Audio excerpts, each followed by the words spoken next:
see 23rd place in our leaderboard. He's just keeping it simple. A very basic Owen Turtenwald style mono black deck. And our standings are pretty, I mean, we barely missed 11 rounds in this tournament, so there's actually a lot of X1s remaining. It goes all the way down to 13th or 13th place, it appears. So these players can't draw, and even the X1s near the top of the standings probably can't draw. I was gonna say, it could be bad. I don't think an X1's gonna miss. Now, I'm not great at the math on this sort of thing, but you know, when we do have X1 all the way down to 13th place with Matthew Holloway, and then 14th place, Andrew Kellick, he just picked up his first loss last round against Gerard Fabiano. He's sitting at 22 points. You know, we might see some frowny faces here, but we'll see what happens. We're going to start off with a Thoughtseize, which is going to show you a hand of an Elspeth, a Blood Baron, a Pack Rat, a Last Breath, a Hero's Downfall, a Mutavault, and a Swamp. And all the white cards that you're going to see in this Orzhov mid-range deck, especially good against Mono Black Devotion, Elspeth, a great threat, Blood Baron, very challenging to kill, and Last Breath, a very efficient removal spell against everything in the black deck besides Desecration Demon.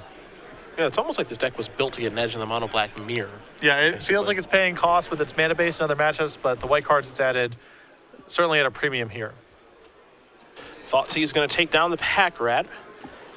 You see Nolen's hand right now. It looks like he's got 5 spells over there, a couple underworld connections, all that jazz. But what he's looking for is another land. His Mutavault's going to come in and play and pass the turn back. He draws a Gray Merchant. It's a bad time to miss a land drop, Lauren, but he will pass the turn back over to Steadham, who has a Plains, which that was not in his hand when Thoughtseize was cast, so giving away a little bit of information. There's a Swamp there for Nolen. A little late, but probably not too late, as William not really curving out here. Looks like a Desecration Demon, yeah. Now that's a card that's pretty answerable in the mono black mirror between Devourer Flesh and Hero's Downfall. So I'd like to believe that's not going to present too much of a problem for Nolen, but it doesn't look like he actually has much of an answer. So Connections is going to get activated. Nolen's going to go down to 17, draws a copy of Mutavault, so drawing a land there is mighty important. You see his hand now. Again, Desecration Demon, there's a Pack Rat, there's a couple of copies of Underworld Connections, and some copies of Gray Merchant. But no answers to Desecration Demon, and more importantly, no answers to Blood Baron as well. It's also, you know, one thing in this matchup, it's very dangerous to stay hit from a Blood Baron. Now, the nice thing here for Nolen is that, you know, if he were to deploy another copy of Underworld Connections this turn, his Gray Merchants would actually be quite good. Yeah, it's for a lot, you know, and he's got 2 in hand, but it's going to be hard for him to race Desecration Demon plus Blood Baron, plus Elspeth potentially as well. All right, so Steadham's going to be able to untap and draw. Draws another copy of Blood Baron. I don't think he's got a 5th land. He doesn't, so it looks like we're going to cast a Thoughtseize here. And there you do see the hand of Desecration Demon, Underworld Connections, Pack Rat, double Gray Merchant. And William needs a really good reason to not take one of these Gray Merchants right now.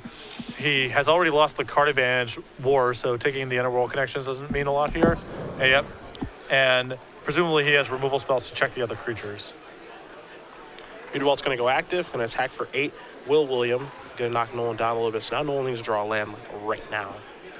And he does, so there's a Swamp, so that can be a Gray Merchant for 6. Can maybe stem the tide a little bit here.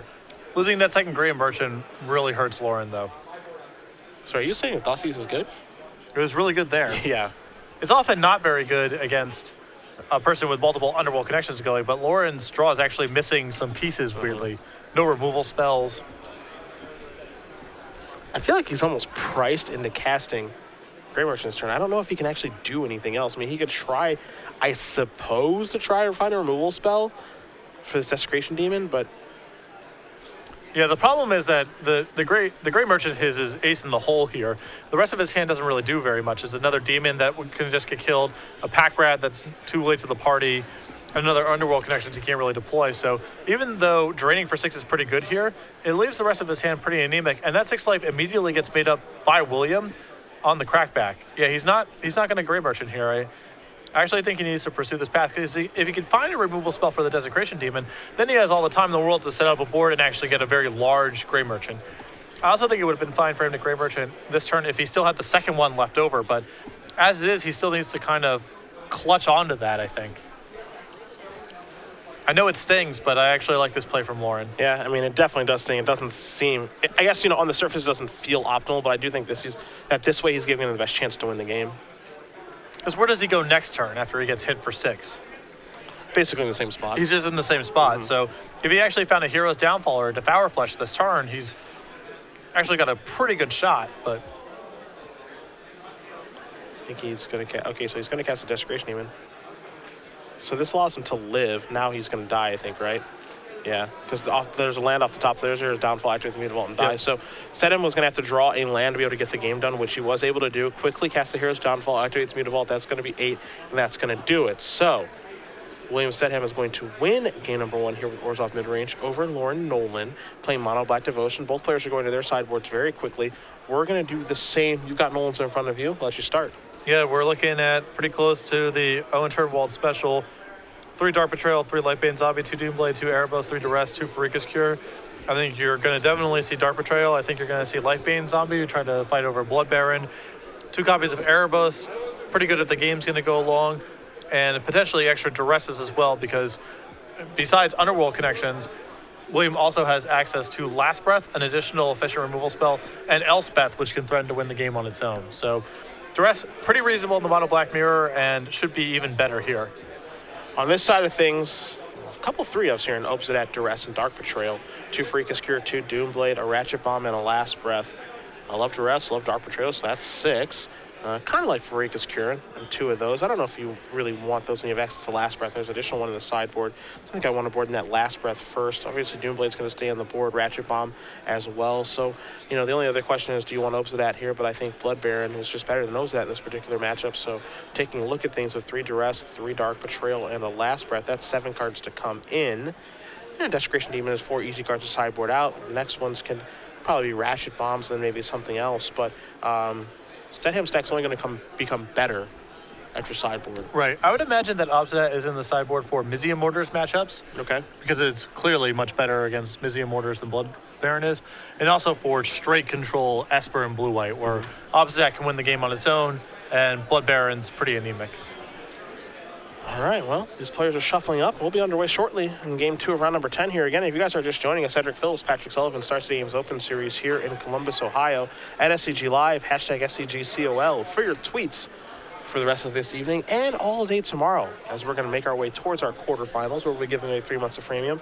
Tomorrow morning, we start bright and early, 8 a.m. East Coast time. Probably beat the sun up. We'll be doing our semifinals, give away 6 months of premium. Our finals give away the full year. Take a break, and then you know what we do then. We come back, we do legacy action, where, as I've mentioned over the course of the day, Kenan Haas said he was going to be here. We saw him earlier today. He'll be trying to defend the title with Jund Depp, see if he can go back-to-back in the 2 Legacy Opens that he's played in so far this year. And a lot of these players will also be locking up at least 1 invitation to an invitational this year, plus a lot of Open Series points, which could possibly lead to a qualification to the Players' Championship at the end of this year. So a lot at stake. It'll be cool to watch. And I'm really interested to see how this tournament is going to unfold, who's going to take down the trophy, and what deck is going to win here. And, you know, our last 2 weeks of this standard format before we work towards Born of the Gods. Yeah, it's really going to set the table. I was about to say, just as we get close to the new set, what the metagame is going to look like leading into it. It's going to be some interesting stuff. And, of course, over the rest of today and tomorrow, we'll be talking about those Born of the Guard spoilers that we have seen, as there's been some juicy ones. So both players can take a look at their 7 cards momentarily. It looks like Nolan's already sent it back for a mulligan. So Lauren coming here, 23rd place right now on our Open Series leaderboard. He's looking to get some more points, move on up, try to get that invite to the Players' Championship.